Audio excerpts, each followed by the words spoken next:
The establishment of a state assets recovery unit by the new administration was seen as necessary, given the mounting cries of corruption that were leveled against the previous regime.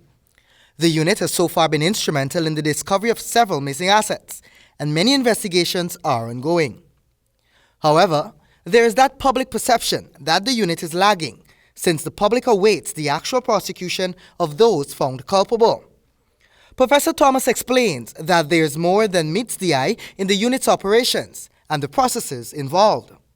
According to him, key steps cannot be ignored for the sake of prosecutorial success. Certain things we can't do quickly because we can't afford to act recklessly and then have the decision thrown out of court.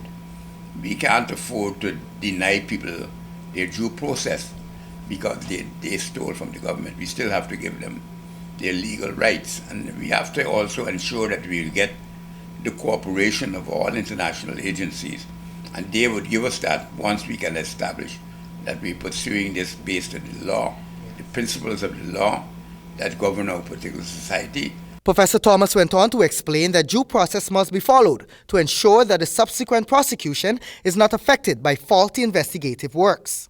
To this end, he noted that the unit is in constant collaboration with international agencies to beef up their operations.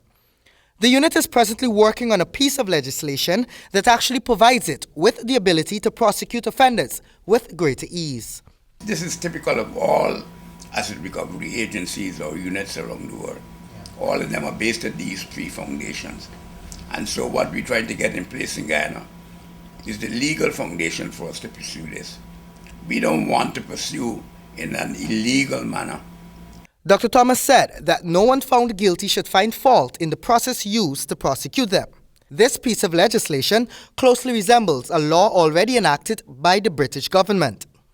The document is still in draft and would see international technical personalities aiding in the completion of the desired legislation. On a positive note, Dr. Thomas said that the work of the unit is being complemented, and this is welcomed. There are also other agencies available.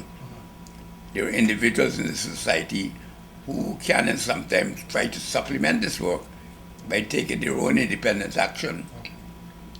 They may, for example, feel that some of the acquisition of public assets offend their sense of being a citizen of Guyana.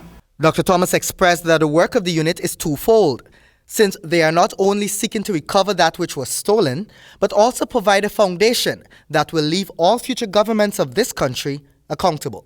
The presidential advisor explained that even though the processes are lengthy, those guilty will not escape the law. Justice has a long hand, and people believe they can get away from it because a few months have passed, but we will reach them eventually.